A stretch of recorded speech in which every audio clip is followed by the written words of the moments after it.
Vamos lá. Vamos começar a nossa aula de Yin. Hoje a gente vai dar continuidade para a nossa leitura.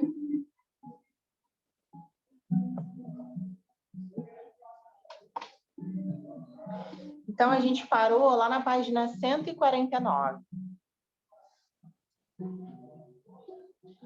Quem está com o livrinho aí pode acompanhar.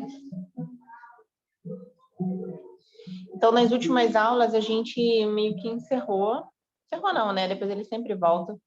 Mas a gente terminou o nosso estudo sobre Dukkha. Tá, Lu? A gente falou sobre Avidya e depois vem Dukkha.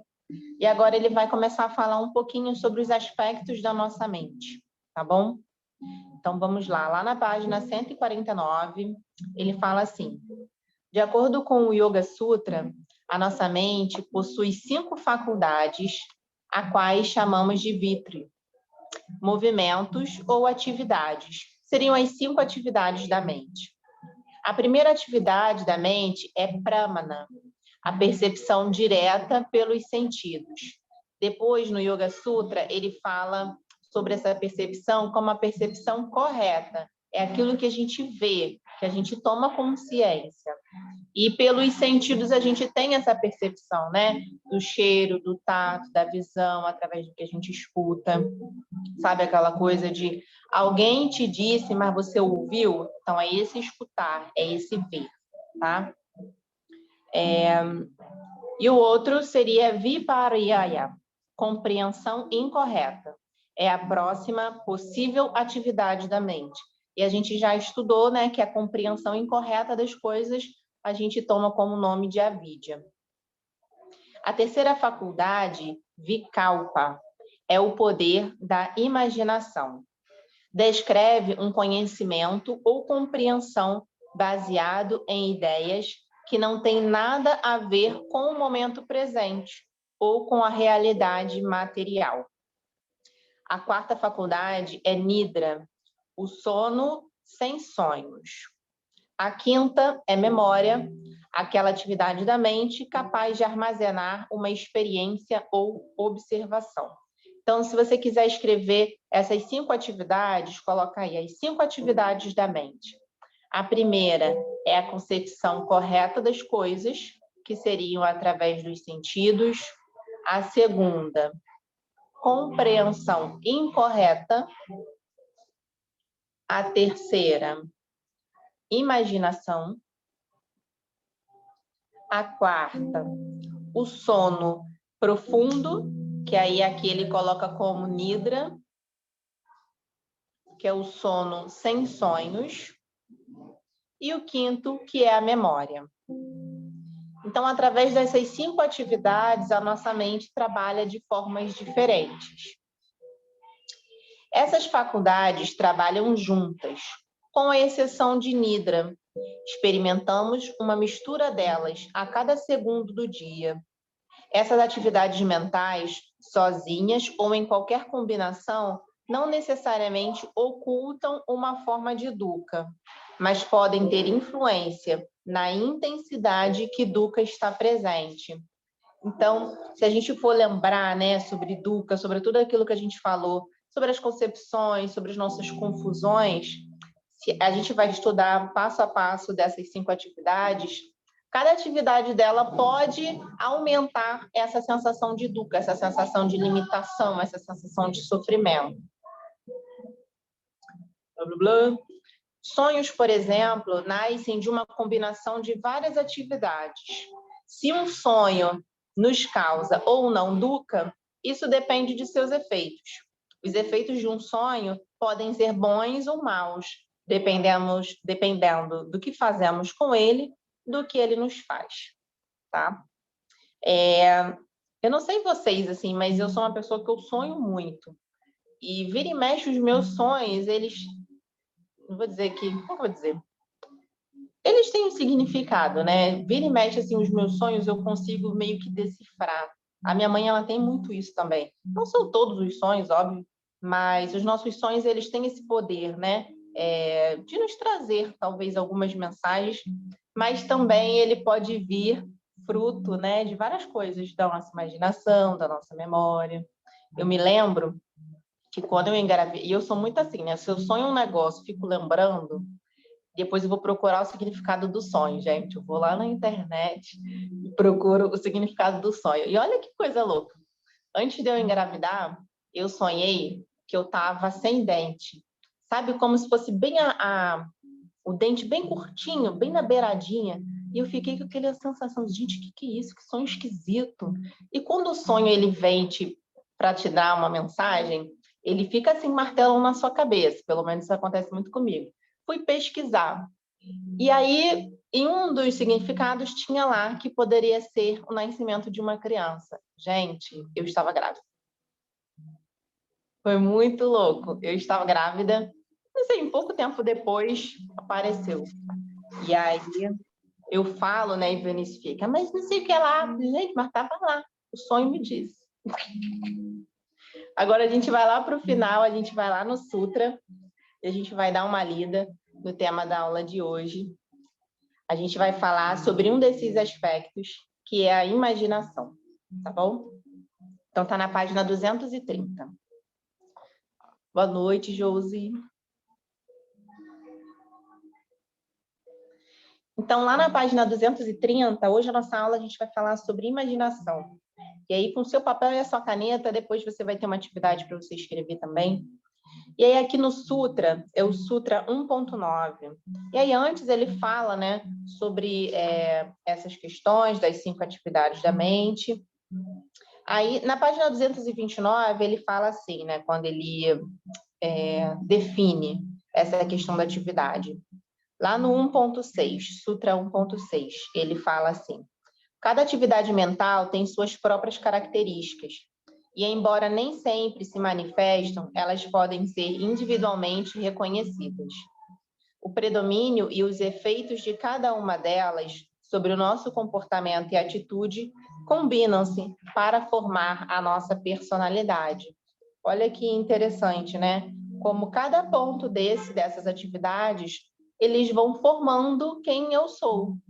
A minha concepção correta das coisas, a minha concepção incorreta das coisas, a forma como eu imagino, como eu produzo essas imaginações na minha cabeça, a forma como eu me entrego no meu sono, a forma como eu armazeno as minhas memórias, isso tudo vai formando quem eu sou, né? E aí, a gente está lendo, tá, Jô?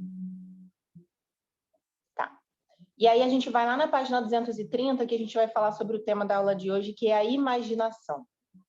A imaginação é a compreensão de um objeto baseado apenas em palavras e expressões, mesmo que o objeto esteja ausente. Vou ler de novo.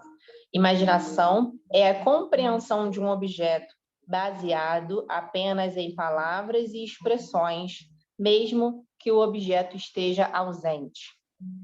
É o que acontece na ausência de toda percepção direta, quando você não tem essa percepção direta através dos sentidos, né? Então, você fica na base da imaginação, na base do que alguém te disse, na base do que você ouviu, na base do que você leu sobre um determinado objeto, uma determinada situação. Tomar como referência o significado, conotações ou implicações das palavras descritas guia a imaginação em direção à compreensão. Então, é como se você pudesse tomar uma consciência, né? Você toma a sua compreensão baseado nessa imaginação, no que alguém te disse, no que você ouviu, ou no que você supôs que poderia acontecer.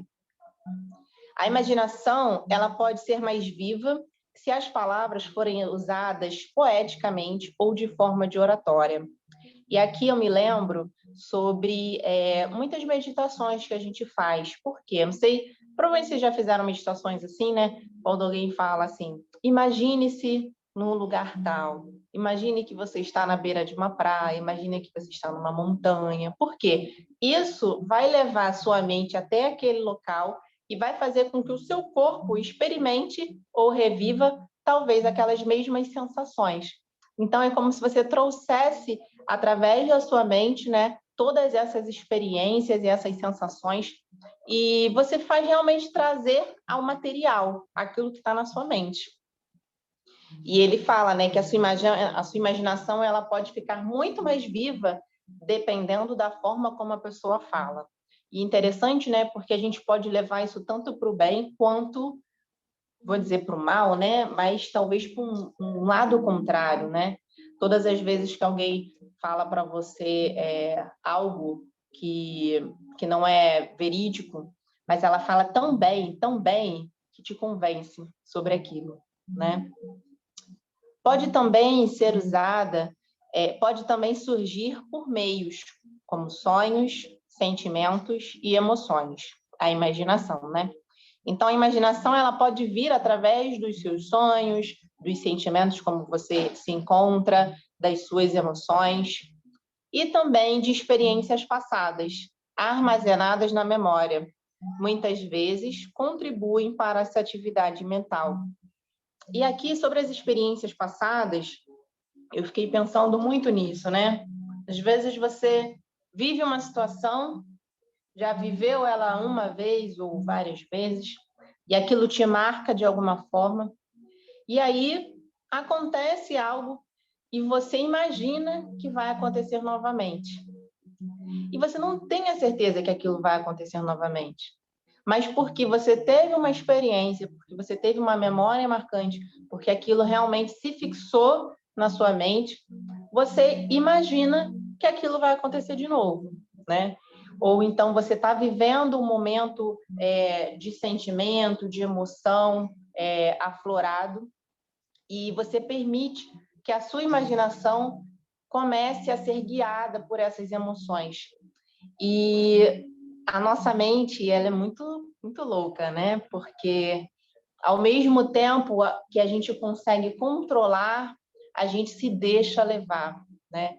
E a imaginação, eu vejo muito isso. Quantas das vezes, né, a gente sabe que aquilo ali talvez não é o melhor para a gente, mas a gente se envolve na imaginação. A gente voa, a nossa mente vai. Eu sou uma pessoa que eu imagino muito. Então, você fica viajando na maionese, viajando naquilo que não é real. Muitas das vezes você sabe, mas você não quer admitir que aquilo não é real. Mas você se entrega na imaginação. E por que às vezes, eu fiquei pensando isso hoje, por que às vezes quando a gente quer imaginar algo bom, a gente muitas das vezes se boicota, né? Ou então a gente permite que alguém nos boicote. Quando a gente imagina, eu quero imaginar o meu futuro, sabe? O meu sucesso, a minha cura, a minha transformação. E aí a gente se boicota, a gente fala, não, mas isso é bobeira, não vai acontecer. Ou então a gente permite que as pessoas bloqueiem essas imaginações que são positivas, né? Muitas pessoas nem acreditam muito nessa forma de meditação, que é imagine-se em um lugar tal, tal, tal. Algo que é tão benéfico para a gente, né? Trazer, mentalizar coisas boas e fazer com que aquilo realmente transforme-nos de uma forma energética positiva. E aí, quando a gente começa a imaginar o que não é para imaginar, a gente se entrega nessa imaginação. Por que a gente faz isso? Por que a gente permite que as imaginações negativas sejam sempre o topo, né, dessa cadeia? E a gente vai permitindo, né? E muitas das vezes essa imaginação ela não fica só na gente, né? A gente tem esse costume, o ser humano, a gente imagina pelo outro, a gente imagina o que o outro falou, a gente imagina o que o outro está sentindo. Eu falo muito isso com o Vinícius, sabe? A gente não pode falar o que o outro está sentindo. Eu não sei o que o outro está sentindo, eu não sei a realidade do outro, eu sei a minha realidade, né? Então a gente precisa começar a controlar a nossa imaginação. Quando a gente perceber por onde é que a minha imaginação está indo. Será que eu estou indo numa imaginação que está muito irreal, está muito fora do que realmente é possível, é plausível? O que eu tenho imaginado, ele tem me trazido mais dor do que alegria? O que tem vindo à sua mente? E aí hoje, como a gente está falando de imaginação, né? Todo mundo sabe o que imagina. né? Eu sei o que passa pela minha cabeça, você sabe o que passa pela sua. E a imaginação, ela é baseada em fatos, né, em objetos que a gente não tem conhecimento, em que a gente não visualizou, a gente não ouviu, a gente só imagina, a gente tem uma concepção, ou por algo que foi falado, ou ouvido, ou você supôs que aconteceu. É diferente de memória. Memória é uma lembrança de algo que realmente aconteceu, né? Tem uma parte da memória que ela pode ser também baseada em cima da imaginação, porque às vezes a gente imagina algo que fica tão real, né? Sabe aquelas pessoas que acreditam na própria mentira? Ela imagina algo tão realista que aquilo pode acabar se tornando uma memória também. Mas a imaginação é algo que não existe. É algo que meio que você criou na sua cabeça, né? O seu mundo fantástico de Bob, eu falo muito isso. É o mundo fantástico da Fernanda, porque é tanta coisa que passa na minha cabeça. E aí, nesse papelzinho, se você desejar, escreva o que tem vindo à sua mente em formas de imaginação, sabe? De desejos, sonhos, ou até mesmo, ai, mas será que isso aqui? Você fica imaginando que não vai dar certo, você fica imaginando que vai dar problema. O que tem acontecido na sua mente, sabe? Quais são essas questões que têm surgido aí em forma de pensamentos, né? Porque tudo que está na mente vem em formas de pensamentos, mas que tem essa característica. O objeto está ausente, não existe. Está apenas na sua cabeça. Então, a gente vai dar um tempinho para você escrever. Se você não tiver com papelzinho, você pode só fechar os olhos e meditar sobre isso, tá?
Flexione o joelho direito.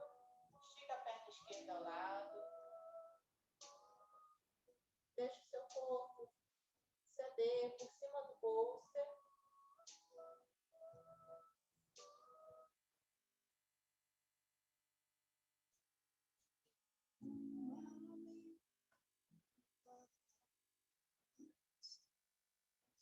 Estão me ouvindo?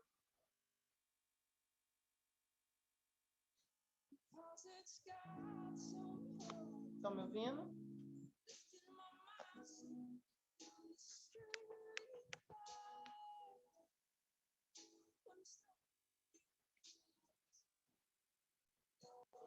Vê se melhorou.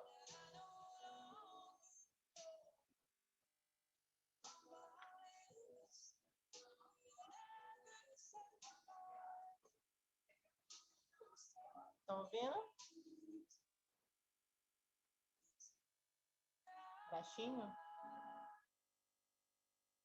Estranho. Vê se voltou.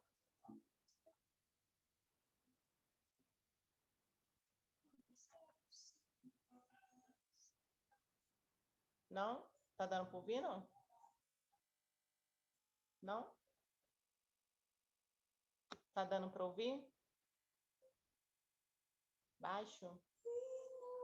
Vou fazer o seguinte, porque o fone eu acho que atrapalhou aqui a conexão, não sei por quê. Vou desligar e ligar de novo, tá? Rapidinho. Porque eu não tô conseguindo botar